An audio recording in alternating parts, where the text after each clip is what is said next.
ভারতীয় যুদ্ধ বিমান থেকে ধাতব বস্তু পড়ে বাড়ি বিধ্বস্ত। এরপর জানিয়ে দেব কাশ্মীরে ইসরায়েলি স্টাইলে প্রতিশোধের সংখ্যা। আরো জানিয়ে দেব ইসরায়েলে ভয়াবহ আগুনে বন্ধ জেরুজালেমের রাস্তা। এরপর যা থাকছে ভারতের বিরুদ্ধে জোট বেঁধেছে পাকিস্তানের সব দল। সর্বশেষ দেব কাশ্মীরে দুপক্ষের মধ্যে আবারও গোলাগুলি। এতক্ষণ শুনছিলেন সংবাদ শিরোনাম, এবার বিস্তারিত। তার আগে অনুরোধ থাকবে আজকের এই ভিডিও সম্পর্কে আপনার মূল্যবান মতামত। ভিডিও ভালো লাগলে লাইক, কমেন্ট ও শেয়ার করে সবাইকে দেখার সুযোগ করে দিন। ভারতীয় যুদ্ধ বিমান থেকে ধাতব বস্ত্র পড়ে বাড়ি বিধ্বস্ত। ভারতীয় যুদ্ধ বিমান থেকে ধাতব বস্ত্র পড়ে একটি বাড়ি বিধ্বস্ত হয়েছে। শুক্রবার মধ্যপ্রদেশের পুরী জেলায় এই ঘটনা ঘটে। ঘটনার পর ভারতীয় বিমান বাহিনী আইএএফ দায় স্বীকার করে দুঃখ প্রকাশ করেছে। বলেছে ঘটনার তদন্ত শুরু করেছে তারা।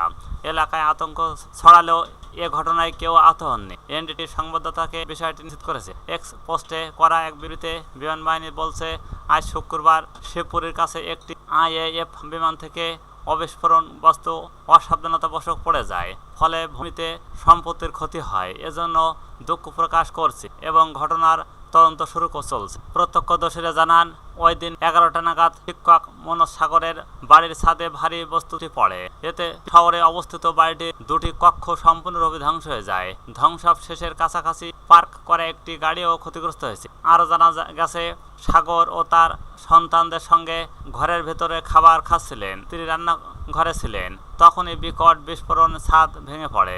উঠোন প্রায় 8 থেকে 10 ফুট গভীর গর্ত তৈরি হয়। বিস্ফোরণের ফলে সৃষ্ট কম্পন পার্শ্ববর্তী বাড়িগুলোতে অনুভূত হয়। পুলিশ ঘটনাস্থলে পৌঁছে এলাকাটি ঘিরে ফেলে। শিবপুরের পুলিশ সুপার আমান সিং রাঠোর বলেন, মনোজ সাগরের বাড়ির উপর আকাশ থেকে একটি ভারী ধাতব বস্তু পড়েছে। ফলে বাইরের কক্ষ ক্ষতিগ্রস্ত হয়েছে। বাড়িতে 4 জন সদস্য ছিলেন।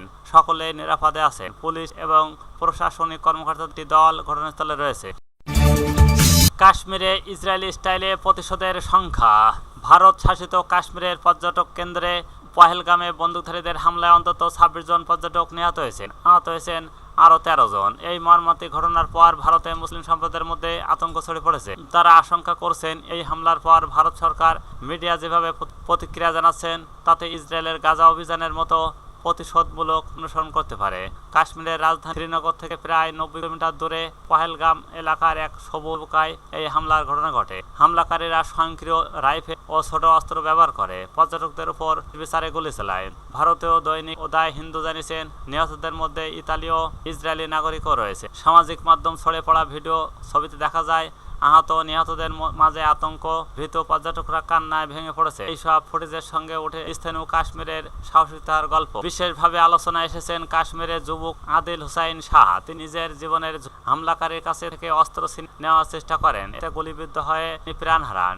জম্মু কাশ্মীরের সাবেক ওমর আবদুল্লাহ শাহর পরিবারের সঙ্গে দেখা করে বলেন, আদিল ছিলেন পরিবারের একমাত্র উপার্জনক্ষম সদস্য। তার সাহস ও আত্মত্যাগ স্মরণে থাকবে। পর ভারতের মিডিয়া সামাজিক মাধ্যমে প্রতিক্রিয়া ঢেউ ওঠে। দেশের অন্যতম বিতর্কিত ভীষণ রিপাবলিকান উপস্থাপক অর্ণব ও গোস্বামী এক টক শোতে বলেন, এবার দরকার চূড়ান্ত সমাধান। তার এই বক্তব্যকে অনেকে গাজায় ইসরায়েলের সামরিক অভিযান ও ফিলিস্তিনের উপর দমন সঙ্গে তুলনা করছে। নিউ ইয়র্ক লেখক সূত্রা বিজয় বলেন, এই ধরনের কথা শুধু উস্কানিমূলক নন, বরং এটি গণহত্যার ভাষা। এটি সহিংসতার রূপরেখা তৈরি করে। সাংবাদিক আজাদ এসা অভিযোগ করেন, গণমাধ্যম রাজনীতিকরা কাশ্মীর সংকটের ইতিহাসকে উপেক্ষা করে শুধুমাত্র হামলার দিন গল্প শুরু করছে। তিনি বলেন, গাজা নিয়ে যেমন বলা হয় সবকিছু 7 অক্টোবর হয়নি, তেমনি কাশ্মীর নিয়েও বলতে হবে ইতিহাস 22-এ শুরু হয়নি। সামাজিক মাধ্যম ছড়িয়ে পড়া আরও কিছু দেখা যায় হামলার খবর প্রচারকে পরিবারদের সমালোচনামূলক প্রশ্ন মিউট করে দেয়। একাধিক বিচারের অনেক করছেন সরকারকে দায়ী না করে বরং মুসলমানদের প্রতি বিদ্বেষ ছড়ানো হচ্ছে। এরই মধ্যে বিভিন্ন শহর থেকে খবর আসছে কাশ্মীরের ছাত্ররা হোস্টেল ও বাড়ি ভাড়া থেকে বের করে দেওয়া হচ্ছে। মুম্বাই সহ কয়েকটি শহরে এই ধরনের ঘটনার কথা জানি সামাজিক মাধ্যম পোস্ট করেছেন সাংবাদিক আহমের খান। তিনি লেখেন, আমার কাছে একাধিক কাশ্মীরি ছাত্র ফোন করে জানিয়েছেন তাদের বাড়িগুলো নিরাপত্তার অজুহাতে থাকতেছে না। কেউ ইতিমধ্যে এলাকা ছেড়ে পালিয়েছেন। কাশ্মীর অনেক দিন ধরে বিশ্বের সবচেয়ে সামরিকিয়াত অঞ্চলের 1947 সালে ভারত বিভক্ত হওয়ার পর থেকে কাশ্মীর অঞ্চল নিয়ে ভারত ও পাকিস্তান বিরোধ চলছে। দুই দেশের একের পর এক দখলের অভিযোগ করে। পাকিস্তান গণভোটের মাধ্যমে কাশ্মীরদের নিজেদের ভবিষ্যৎ নিয়োগ চায়, অন্যদিকে ভারত এই অঞ্চলকে নিজের অবিচ্ছেদ্য অংশ বলে দাবি করে। এই হামলার পর ভারত পাকিস্তানের সঙ্গে সম্পর্ক হ্রাস করছে এবং সিন্ধু পানি রোধ করার সিদ্ধান্ত নেয়, যদিও এখন পাকিস্তানের সুষ্ঠুতার কোনো প্রমাণ মেলেনি। তথ্যসূত্র মিড-আই। ইসরায়েলে ভয়াবহ আগুনে বন্ধ জেরুজালেমের রাস্তা। ভয়াবহ বিপদের মুখে ইসরায়েল। ভয়াবহ দাবানলে পড়েছে দেশটির উত্তর এলাকা। তীব্র তাপ এবং প্রবল বাতাসের কারণে এই দাবানল কয়েকটি শহরে ছড়িয়ে পড়েছে। এতে বন্ধ হয়ে গেছে জেরুজালেমে যাওয়ার অন্যতম গুরুত্বপূর্ণ একটি পথ। বুধবার 23 এপ্রিল ইসরায়েলের সংবাদ মাধ্যম টাইমস অফ ইসরায়েলের এক প্রতিবেদনে জানানো হয়েছে। প্রতিবেদনে বলা হয়েছে, মধ্য ইসরায়েলের মুসাফ ও তারমের কাছে প্রথমে আগুনের সূত্রপাত হয়। তাপমাত্রা তীব্র বাতাসের কারণে তা বিভিন্ন জায়গায় ছড়িয়ে পড়ে। এরপর বেত শেম ও শহরের বেশ কয়েকটি স্থানে আগুন লাগে। তীব্র বাতাসে আগুন বিভিন্ন শহরে ছড়িয়ে পড়ে। আগুনের কারণে শহরের সড়কগুলোতে যান চলাচল বন্ধ রয়েছে। টাইমস অফ ইসরায়েল জানিয়েছে, বেত শেমের এলাকায় দাবানলের কারণে আশপাশের এলাকা এস্তাওল ও মেইর মেসিলাত জিওনের বাসিন্দাদের নিরাপদে সরিয়ে নেওয়া হয়েছে। এছাড়া এলাকাটিতে জেরুজালেমে যাওয়া গুরুত্বপূর্ণ রাস্তা রুট 38 বন্ধ করে দেওয়া হয়েছে। পুলিশ জানিয়েছেন, জনসাধারণকে সাবধানতা অবলম্বন এবং ক্ষতিগ্রস্ত এলাকা থেকে দূরে থাকার নির্দেশ দেওয়া হয়েছে। দাবানলে ছড়িয়ে পড়া এলাকা থেকে জেরুজালেমে যাওয়ার সড়ক বন্ধ করে দিয়েছে তারা। ফায়ার ফাইটাররা জানিয়েছেন, আগুন আনতে রাতভর করছেন তারা। ফায়ার অ্যান্ড রেস্কিউ সার্ভিসের এক বিবৃতি বলা হয়েছে, তীব্র বাতাস এবং অত্যাধুনিক গরমের কারণে একাধিক স্থানে এই আগুন লাগে। নিয়ন্ত্রণে কাজ করতে 3 জন ফায়ার ফাইটার এবং 1 জন পুলিশ আহত হয়ে সংস্থা নিয়েছেন। আগুন নিয়ন্ত্রণের শতাধিক দল এছাড়া দাবানল নিয়ে 6টি অগ্নি বিমান মোতায়েন করা হয়েছে। এর আগে ফায়ার অ্যান্ড অথরিটির একজন মুখপাত্র টাইমস অফ ইসরায়েলকে জানান, আগুনের ফলে মোট 9 জন সামান্য আহত হন, যার মধ্যে 7 জন ফায়ার ফাইটার এবং 2 জন বেসামরিক নাগরিক। ইসরায়েলি পুলিশ প্রধানমন্ত্রী নেতানিয়াহু এস্তাওলের নির্বাহক কমান্ডার সেন্টারে পরিস্থিতি মূল্যায়ন করেছে। পুলিশ কমিশনার ড্যানিয়েল লেভি এবং জাতীয় নিরাপত্তা মন্ত্রী ইতামার বেন গভিরও এতে যোগ দিয়ে তারা আমেরিকা ফোনে অংশ। ভারতের বিরুদ্ধে জোট বেঁধেছে পাকিস্তানের সব দল। নানা ইস্যুতে রাজনৈতিক মতভেদ ছিল, কিন্তু দেশের স্বার্থে পাকিস্তানের সব রাজনৈতিক দল এবার একজোট হয়েছে। ভারত শাসিত কাশ্মীরে সন্ত্রাসী হামলার পর সর্বদলীয় বৈঠক করেছিল ভারত। সেই বৈঠকে কড়া পদক্ষেপ নেওয়ার ব্যাপারে একমত হন ভারতীয় রাজনৈতিকরা। এবার একই পথে হাঁটল পাকিস্তানও। ভারত যখন পাকিস্তানকে লাগাতার হুমকি দিয়ে যাচ্ছে, তখন পাকিস্তানের রাজনীতিকরাও ভুলে গেছেন সব ভেদাভেদ। আর তাই পাকিস্তানের সব গণপরিষদের কক্ষ ভারতের দাবি প্রত্যাখ্যান করে সার্বভৌমভাবে এই প্রস্তাব পাশ করেছে। শুক্রবার 25 এই অধিবেশন বসে। ভারত দাবি করছে, কাশ্মীরের ওই হামলার ঘটনায় পাকিস্তানের সুতা রয়েছে। এর জেরে একের পর এক পাকিস্তানের স্বার্থবি পদক্ষেপ নরেন্দ্র মোদী সরকার।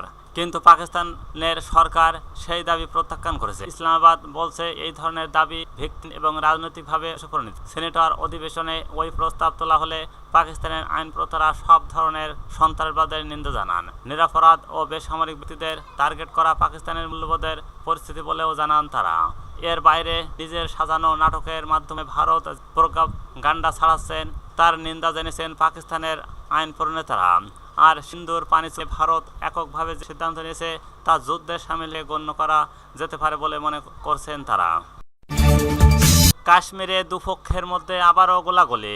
নিয়ন্ত্রণ রেখা বরাবর পাকিস্তানের বিরুদ্ধে ফের যুদ্ধবিরতির লঙ্ঘনের অভিযোগ উঠেছে। শুক্রবার রাতে কাশ্মীরে একাধিক স্থানে পাকিস্তানের সেনাবাহিনী অযৌক্তিকভাবে গুলি ছোড়ে ভারতীয় পোস্টগুলোতে। এর পাল্টা জবাব দেয় ভারতীয় সেনাবাহিনী। তবে এখন পর্যন্ত কোনো হতাহতের খবর পাওয়া যায়নি। খবর, এই টানা দ্বিতীয় রাত পাকিস্তান এমন উস্কানিমূলক আচরণ করলো বলে অভিযোগ করছে ভারতের সেনাবাহিনী। এক বিবৃতি জানানো, সীমান্তে সতর্কতায় পাকিস্তান এমন আচরণ করেছে বলে ধারণা করা হচ্ছে। এইসব ঘটনার প্রেক্ষাপটে সামরিক পরিস্থিতি আরও উত্তপ্ত হয়ে উঠেছে। কারণ কয়েকদিন আগেই জম্মু কাশ্মীর পহেলগামে 5 সন্ত্রাসী হামলা 26 জন পর্যটককে হত্যা করে। এই হামলার দায় স্বীকার করেছে পাকিস্তান লস্করেই তৈবার ঘনিষ্ঠ সংগঠন দ্য রেজিস্ট্যান্স ফ্রন্ট TRF। হামলার পিছনে 26 থেকে 11 হামলার মুখ পরিকল্পনাকারী সাইদের হাত ছিল বলেও দাবি ভারতীয় গোয়েন্দাদের। এর জবাবে ভারত সরকার কড়া অবস্থান নিয়েছে, যার মধ্যে সিন্ধু পানি চুক্তি বাতিল, এমনকি পাকিস্তানে এক ফোঁটাও জল পাবে না বলে হুঁশিয়ারি দেওয়া হয়েছে। এছাড়া কূটনৈতিক সম্পর্ক